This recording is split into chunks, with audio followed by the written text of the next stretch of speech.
Good morning, everyone. Hello.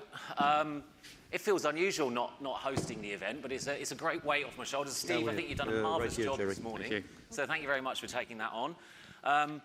As you know, my name's Justin Lebbon. I am the ex-director, if you like, of Mediatel Events, and I'm here to host this sort of keynote panel with some fine speakers here. We're going to have a very open and honest conversation as much as we can. And I'm going to start off, Stéphane, we're going to get right stuck into it. Lots of people have been mentioning the linear's declines, if you like, and the digital services that you're launching. But I want to understand the sort of headwinds that you're facing, because broadcasters have those declines. Yep, we do. And we have digital inventory as well, which is sort of compensating for them. But on top of that, if you watched Richard Broughton's presentation, huge amount of ad-funded services also coming to the market. How are you, as a sort of European broadcaster, coping with all those? And what's your sort of 2 to 3 year prediction? So first of all, when I come to those meetings every year, it feels to me like it's doomsdays every year. And the reality is, it is not doomsday. For sure, we are struggling. For sure, we are under a lot of challenges as a legacy broadcaster, if you call it this way.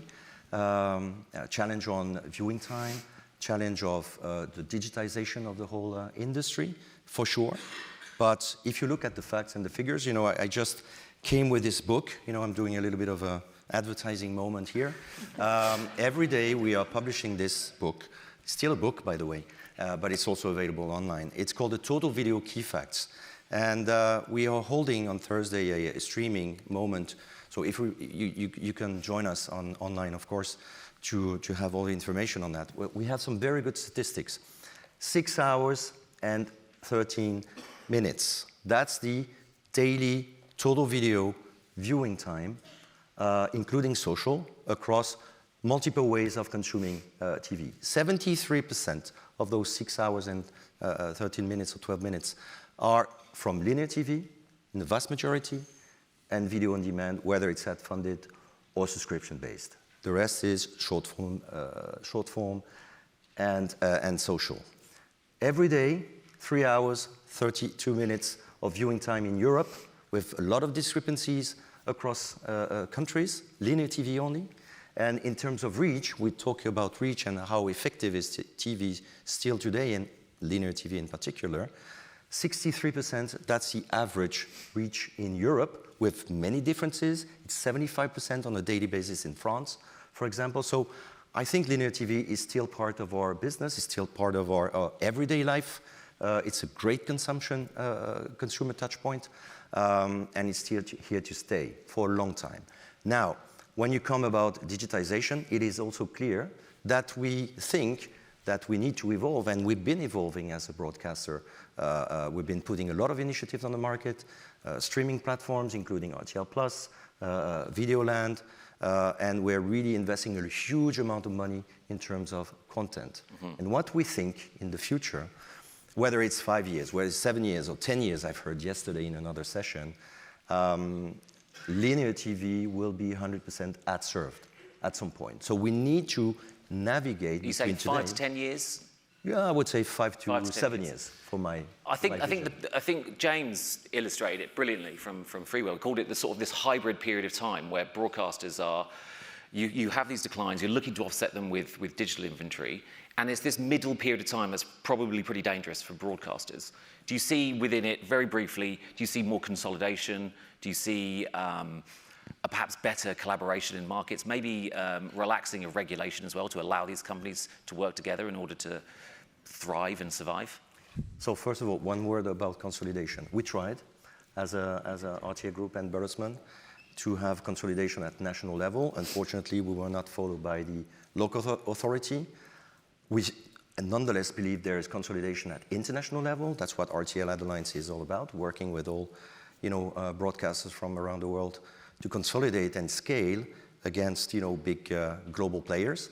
That's one thing. The second is about streaming. I think we're investing huge amount of money in terms of original content, new creative content that are going on those platforms first. And well, this is what we do at the moment, and we believe it's fantastic and very dynamic. Okay, great. Richard, that's a marvellous shirt you're wearing there, by the way. What is it? I mean, is it flamingos? It is, yes, it's flamingos. I'm trying to disassociate myself from the I've just got off the 18th tee, Justin, which you are, if I might say, modelling quite nicely. Yeah, I mean, it's advertising, right? We dress it down, don't we? Anyway, you look lovely. You look smashing. Thank you. Has to be said. You're not looking too bad yourself. Thank you very much. Thank you.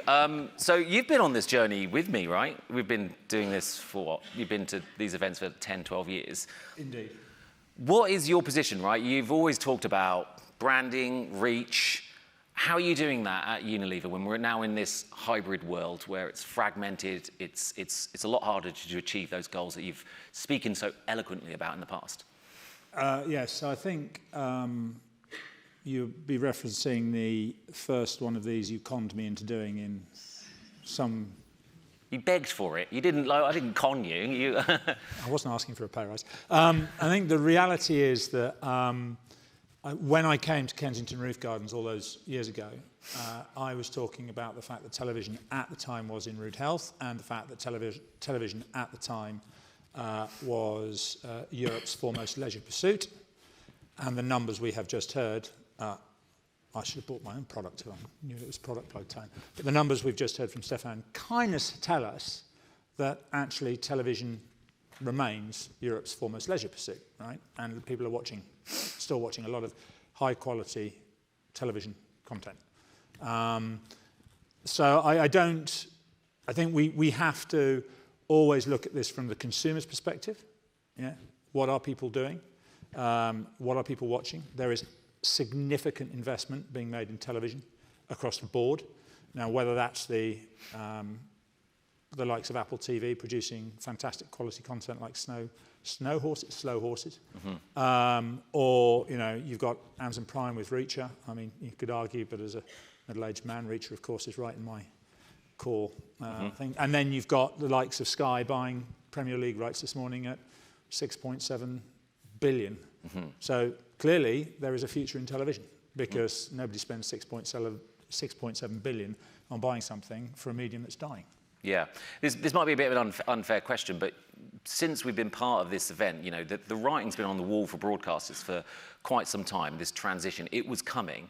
Do you feel that there was perhaps a sense of overconfidence and that they've reacted a bit too late? Would you say that would fairly characterise it, or do you have a different perspective? So, unfair questions in future, I'm going to direct straight to Gerry. Just so we're clear on that. The reality is that I think a lot of people and a lot of businesses were disrupted at the time by the digitization of society, the digitization of economies, and the spectacular growth in technology. So I think it would be unfair to level at the advertising industry, and I'm not drawing out broadcasters here, but at the advertising industry, that they were slow, or I think everybody, full stop, society, everybody was disrupted. So I think I'm not going to fall into that trap. Okay, fair enough. Try again later. Okay, fair enough. Well, look, I'll speak to Erica. You're one of the disruptors, if you like. What's your sort of roadmap next couple of years? I know you're cozying up to broadcasters as much as you can, but you want to collaborate with them, don't you? Can you explain why you want to do that and why it would help you do what you need to do? Yeah, absolutely. I mean, I think back to Richard's point, it's always helpful to think about consumer behavior. And, we are seeing incredible shifts in consumer behavior. We're mixing short-form video content and long-form video content seamlessly. We're mixing devices across TV, mobile, tablet, desktop seamlessly. We're mixing different types of content, whether that's broadcast content, endemic content, UGC content. And as viewers, actually, we've really embraced this, choice, and we've quickly navigated the capacity to understand that and to find whatever content it is that we want in that given moment. And so, within that, we see YouTube as an open platform that's an enabler to that modern-day viewing experience, and that means that, yes, of course, we want to partner with content producers and creators, and that includes broadcasters, where Today, we're already working with over 900 broadcasters globally and 300 within EMEA. But that also includes, of course, the endemic creators that are the lifeblood of YouTube, where in the UK we have 45,000 people employing themselves in full-time positions and contributing $2 billion to the economy. And all of that really is about making sure that the viewers have the choice that they want, and they find YouTube a platform that enables them to get that content at any given moment, and that's really important for us. And we think then, of course, that creates interesting opportunities for advertisers, where there's a single location where you can reach audiences that you care about at scale on the content that they want to view in any given moment. And you can seamlessly mix devices and use AI to drive towards business outcomes. But look, we absolutely want to be a distribution platform for the industry, and we want to be the most rewarding distribution platform. And in the likes of broadcasters, that includes everything from helping to build revenues, to build audiences, grow subscriptions, drive viewership back to first-party platforms. And so over the next 2 years, we're going to continue to work on that and hopefully have a lot more partnerships. Okay, so there's obviously lots of little discussions going on, or quite large discussions between yourselves and broadcasters, which we'll come to in a moment. But do you think, just future gazing a little bit, next couple of years, do you think you'll come together a bit more on those issues, or will you go further apart? Oh, I certainly hope we come together, and that's unequivocally our intention. You know, we, like I said, we want to be the most rewarding distribution partner, and I think we can create great win-win scenarios for everyone in the ecosystem through those partnerships. Okay, Jenny, the US market, it's a different beast, right? We had some other stats mention that linear's dipped below 50%. Obviously, you responded to that a few years back with launching Peacock. How's that going? What's your view of this sort of hybrid landscape that we're in? Yeah, you know, we launched Peacock in 2020, so it's been about 3.5 years, and launched as an ad-supported streamer. And you know, we've seen tremendous growth. We're at, we just announced yesterday, we're at 30 million subscribers domestically in the US, and that's about 70 million monthly active users. So I would say now, 3.5 years in, we are managing our business holistically across linear and streaming and all of these endpoints to bring, you know, the consumer what they want when they want to view it on whichever screen is best for them, while also bringing the biggest reach and effectiveness for our marketers. So that kind of similarly, this theme of what the consumer wants and bringing great content and pairing it with what the marketer needs, which is effectiveness. In terms of us all coming together and what kind of the future holds, that's how we're managing our business. You know, premium content across live sports, entertainment, you know, Hispanic lifestyle content. The breadth of content is important, which we talked about earlier, and then crossing this chasm into a cross-platform world where, you know, we can go across linear to digital to streaming to bring, you know, the reach to our market that the marketers are looking for. So where we see the growth is that we're seeing, you know, a resurgence in terms of total viewing of great content, and then bringing marketers the solutions to make it easier and reach their goals. So that sounds all nice, and you launched Peacock based on lighter ad loads, creative at the heart of it. How's that all panning out? Because with lighter ad loads, you've got to charge more. Yep. Is that working out? Are you able to charge more for that? Yeah, I mean, the truth is that we have found with a lot of research and now again 3.5 years of performance that the lighter ad load with, you know, the most impactful ad formats, both in the pod and outside of the pod, work better.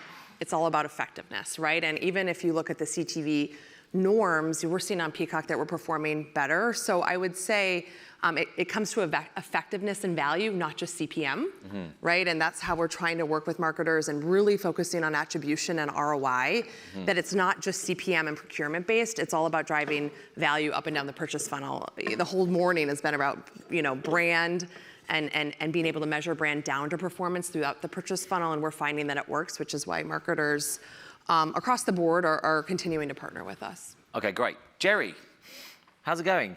Do you know I've been hassling you for about 6 years to come here? Every year I'll just flick him an email and go, let's see if he responds. You didn't, but you're here now. Well, thank you. Well, and he's retired, so it's good. It's good, actually. You want them just retired because now you can tell us where all the bodies are hiding. So. Well, I tried retirement and I didn't like it. Oh, when did you leave? When did you leave? So I retired from P&G as VP of Global Media at the end of June. I decided to take some time off in the summer, The really bad strategic decision was to spend it here in the UK over July and August. We had a terrible summer there. And since then, I've been doing some advisory work for about 5 different companies, many of which are in the measurement space. Yeah. I'm also advising the WFA, which is a continuation of the work that I was doing as co-chair when I was still at P&G, co-chair of the Media Forum. I joined McKinsey as part of their senior advisory program, and I'm also working with a couple of brands directly. Okay, that doesn't sound retired to me, but sounds marvelous. So let's talk about WFA. You just come from the US, and you're working with them on this whole cross-media measurement. What's your views on what's happening there? And what are you doing to try and solve some of those issues? Well, firstly, let me just say there are many, many other people, some of whom are actually in this room at the moment, who have been extremely instrumental in bringing that thing to life. So big shout out to Matt, who's down there in the front row, and Stéphane at WFA for kickstarting that whole process. Phil and Tom here in the UK that are really bringing it to life. And I have to say, that thing started with a bunch of words on a PowerPoint slide. So to see it now coming to life is truly, truly impressive.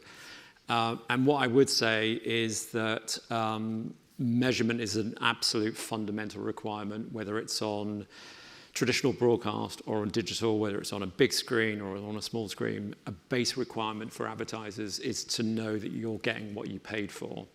And I think what cross-media measurement is trying to do is move to the next step of what's required, which is to deduplicate reach and frequency. And I think it's extremely exhilarating to see that now coming to life. My only wish, I think, is, well, actually, if you go back to the very beginning when cross-media measurement was first mooted, I thought it was going to be the traditional broadcasters that were going to be first in there because they had... Do you mean first in there as in most involved WFA initiative stuff? Yeah, well, whether it was WFA or if it was the cross-media measurement as it came to life here in the UK or in the US, I thought that the traditional broadcasters would be leaning into it a lot more than perhaps they have, because they had premium content, they had the biggest audiences, and perhaps the most to gain, I would say. But what surprised me, I think, is that you found the digital platforms were the ones who were leaning in, contributing money and technical resource. And I think that they've been extremely collaborative partners in that. And I think my message to broadcasters is you've got to be inside the tent. You've got to be part of that process in order to influence it. And I think we're starting to see some really positive signs of that in the UK. Slightly disappointed in the US with the recent VAB decision to pause in terms of its engagement with the ANA in terms of the trials and the funding. And I'm super hopeful that the broadcasters can see light at the end of the tunnel and see that there's a significant advantage in being part of that process, being part of those trials, being part of the funding, to make sure that they're a bit able to influence the outcome. Can you understand the broadcasters sort of reticent in joining these initiatives that you're speaking of?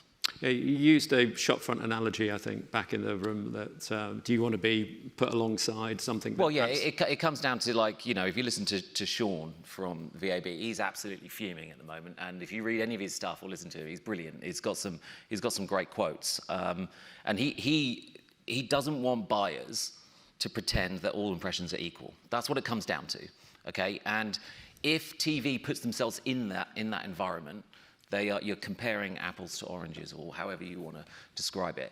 And the issue with TV is that it has a premium price point because it costs a lot to produce, and you want to be in high quality environments, etc. If they do that, they fear that they will be competing on price in an environment that doesn't suit them. Can you understand that? Yeah, I completely understand the dangers of creating false equivalencies. I totally get that. But at the same time, I don't think that we could look to definitions of measurement, particularly definitions of impressions, as being the solution for everything. I think the most basic requirement is, from a measurement perspective, going back to the requirements of an advertiser, is to know that an impression is not fraudulent and it's being seen by a human. Right? Let's kind of start with something very, very basic like that. Mm-hmm. But then don't heap all of the responsibility for solving every single problem on the definition piece. I think certainly speaking for my previous employer and for many advertisers, we just want to get the data flowing so that we can actually see what's there. So the more granular, i.e. second-by-second data, and the more kind of additional contextual data that we're seeing coming through on the measurement, the more that we can allow the market to decide the value of something. It doesn't all have to be solved by the definition of the impression. So jump in and see what happens is your... Let the data flow. Let the data flow. Jenny, let the data flow, like the US perspective? Yeah, US perspective, I think, is a bit more measured than that, right? Which is why there was, I think James spoke about it earlier, the formation of the Joint Industry Committee, the JIC, right, that was bringing broadcasters, cross-platform players, marketers, and streamers to the table to do just that. I think the risk of just counting, we need to count right, it needs to be transparent, is that if you don't pair that with the effectiveness that we could kind of crater the industry in terms of premium content, because you're not, right now it's all last click attribution and you don't flow through kind of the value of the brand at the top, which is I think what the spirit of the JIC is. But I would say in agreement that it's all of us getting into the tent, as you say, to do this together, right? Everyone has to come to the table. And I think in the US that happens to be, from the broadcasters and cross-platform players and streamers' point of view, the JIC, I think worldwide there's a few more forums. But I think the spirit is right. I think potentially it's just everyone coming from a different angle. Yeah, so just on that point, more measurement is definitely better than less measurement. But I think many of the measurement initiatives that we've seen in the past, whether it's the US or the UK or many other markets, they do suffer, I think, from being somewhat siloed. And that is not how consumers consume media. They consume media across publishers, they consume media across devices and across platforms. And also, it's not how advertisers advertise. They advertise across all of these things. So the more inclusive you can make measurement, even at these kind of base requirements of human, non-fraudulent, and deduping reach and frequency, I think the more that you're serving the two big constituents in the economy that's kind of powering it, both from the consumer side and an advertiser side. Stéphane, you want to come in? Yeah, sure. I think we are basically agreeing on the principles. We all agree, either from RTL perspective, but also I'm part of the ECTA, the European Association of European Sales Houses. We all agree on the principle of moving into a cross-measurement, cross-screen measurement, cross-device measurement, a cross-media measurement even. There are many, many initiatives that have been developed. I'm talking here about Europe. We have the Sea Flight here in UK that has been launched after, following the first initiative of NBC in the US, and here was followed by the broadcasters. Now it's under the governance of BARB. We have NMO in Holland, which is also coming from the JIC, from a JIC approach, and it will be cross-media, cross-screen. It will measure TV, VOD, and many other sources of video with different phases rolling out. We have different initiatives in Germany. I think WFA and approach AGF a couple of years ago. I think, and again, it was a different approach from here in the UK where Origin was created, but I think in Germany, that might be a way to bring everyone together around the table and have a discussion. If it is under the AGF, let's say an independent auditable company, and I think that's the principle. At the end of the day, we need to go a little bit into the details. For sure, linear TV, premium content, the way we are making business happen as a broadcaster is highly dependent on how do you measure and how do you measure against what. So we cannot accept as a broadcaster industry to be compared to, is it a 30-second spot and take a 2-second spot threshold. This is not what we are expecting. We are, I think, as a linear TV, one of the most audited, independently audited media in the world. So, of course, this is the threshold we are expecting from all other media, potentially being compared to us, and turning back the question to Google and Meta and others, which are less open on those matters. So I think there is a general principle, again, to go into your direction and the direction of the brands, of course, but at the moment, there are some details that are extremely yeah, that need to be defined and figured out. So Richard, question for you. As you can see, it's a messy landscape. You've got the WFA stuff going on around the world. What Stéphane's talking about there is obviously in Netherlands. They've just figured out a solution on their own. We've got Sea Flight here. So there are, like Gerry, there are initiatives that the broadcasters are paying for to have transparency across their premium inventory or their inventory, if you want to call it that. How do you bring both sides together in this matter, Richard, to achieve what you want to achieve, which is basically understanding your reach and frequency across all channels? So I think this is boil it down to what we're actually talking about. We've got great content, right? And let's take this out of television. You know, there's nothing. Good outdoor is extremely powerful. You know, there is still clearly a paper and market for books and magazines. So great content, consumers, eyeballs. Consumers are what we're trying to reach. Consumer wallet, yeah, all of advertising, advertisers, yeah, are outside of the, trying to shift attitudes and opinions, and of course, let's be fair, sell product, right? So, when I was sitting with you 12 years ago, having a conversation of this ilk, I think at the time it was about the year of the mobile. The reality is that we get and are very capable of getting bogged down, and there's 2 or 3 areas in the advertising industry at the moment where we're getting bogged down about definitions, connected TV being a fine example. AVOD, SVOD, BVOD. Last time I looked, no consumer ever sat down in their sofa at night and said to their wife, "Shall we watch SVOD or BVOD tonight, darling?" It just doesn't happen. So I think we need to focus on what the consumer is doing, what the consumer wants, and then you get to a point. I'll come and answer your question in a minute. All right. I just wanted to sort of give Gerry a run for his money. Okay. But the reality is that whilst we get bogged down in definitions, and but things aren't happening, and an advertiser wants a transparent environment where the brands are safe, where they are comfortable in spending their money, right, and having communication with those consumers that they are trying to reach. Now let's stop worrying, and so I do agree with Gerry, which I can now say publicly because he's retired, in terms of... Semi-retired. I do agree with Gerry in terms of, right, there is a moment where you have to go, we've got to find a solution and let the data flow. And the reality is advertisers need a transparent, safe environment for their brands to advertise on, and they do need to be able to measure and deduplicate their reach and understand what they're buying. Nobody buys something without knowing what they're going to get. I think broadcasters will need more assurances than just like, it will work out for the good. I think they need a little bit more than that. Erica, you got off lightly, so I'm going to come to you. I think you're in a prime position on this topic because I actually think that YouTube hold the cards. When you look at, like, especially the ThinkBox data and stuff, if you look at TV plus YouTube or YouTube plus TV, it's pretty much everyone, right? And BARB are making eyes at you, and someone mentioned it earlier, they're adjusting their reporting from minute by minute, 100% viewed through to second by second. Does that make it more attractive for you to join a JIC like BARB? Or are you saying, we're doing this via Origin, take it or leave it?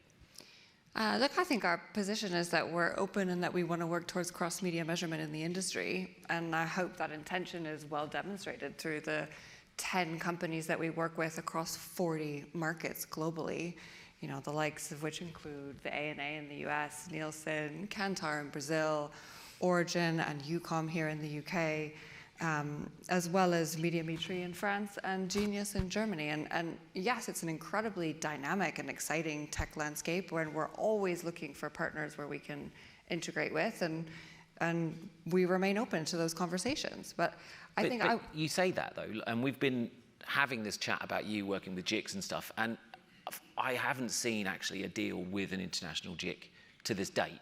So I can stop talking about it if you just say, nah, it's not going to happen. And I'm happy to have that. I'm happy because, no one wants to hear me ask the same questions 18 times. And that's fine if that's your position. But, like, the platitude is nice, but what's the reality is what I'm asking. Yeah, great. No, I mean, the reality is absolutely we want to form lasting partnerships. Okay. Absolutely. But I would go back to what Gerry said in the beginning, which is, Like, one, we have to make sure that it works for advertisers and the agency partners who are the end users of this. Like, they want to be able to see where all the media is across all the channels. And it has to be representative of today's modern consumer viewing landscape. So I personally still think we got to be pointed on what those next steps are for us as an industry, and that's aligning around common baselines. That's making sure that the advertiser and the agency needs are accounted for. And then that's working together and getting everyone around the table. Okay, so I honestly believe like YouTube is a brilliant marketing platform. I'm not giving you a hard time just because it's fun, but I think if we tear down these barriers, this is what I believe, and it could be complete rubbish, you can tell me, I think it would really service clients much better, and be much more effective. Do you agree with that? If we can solve this issue, 100%. we'd be serving clients way better than we have in the past. And look, we hear that increasingly from advertisers and agency partners that this is a business critical issue for them, and we're committed. We're in that space, and we want to see the positive movement forward too. Okay, prediction then: in the next year, you're going to have an announcement. You come here next year, and you're going to say, right, we've joined Sea Flight or something crazy like that. It's possible. It's technically possible. I checked with Justin Sampson prior. It is. It's perfectly possible. And I'm sure the advertiser would love it. And you just agreed that it would benefit the advertisers in an effective way. It would. It's on record. Thank you. In a year, 2 years? I don't think that prediction is my gift to give, but I would say that I'm interested to see what Phil Smith talks about later. Okay, she's interested. That's good. Okay, finally on this topic, Gerry. Yeah. If they did, broadcasters joined. I saw a webinar the other day with WFA, I think Matt was on it, and a few others, and they said broadcasters would benefit from joining. How? Like, can you like tell us exactly how they'd benefit from joining? Well, briefly. Very briefly, I think there is more of a JIC sensibility in Europe than perhaps there is in the US. And over decades, that JIC sensibility has allowed various competing organizations, whether you're publishers or agencies or clients, to come together to wrangle these things. And so I think broadcasters have to acknowledge that there's an inevitability to cross-media measurement, particularly here in the UK. So as I understand it, Origin now has more than 50 participating companies. More than 30 of those are advertisers. It's 5 of the 6 largest holding companies, and all of the big global digital platforms. And so I think broadcasters have to acknowledge that there's an inevitability to it and be part of that forum in order to influence the outcomes. And I think it's only going to be to their benefit. Okay, we're going to do one final quick question because we've only got a couple of minutes left. It's about trust and transparency. Cheery subject, isn't it? But James mentioned it, and he said this could be actually part of the next wave of growth for telly based around trust and transparency. I'm going to ask Gerry, like, it's actually quite a low point at the moment with trust and transparency. How did we get here, and how do we get out of it? What's your view on that? You have to be very quick.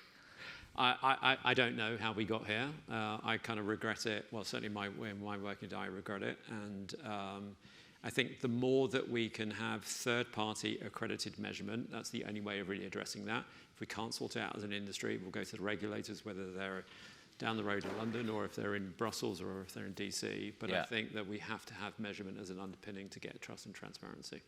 Richard, how do we improve this? And this is what I want to know. Is transparency rewarded?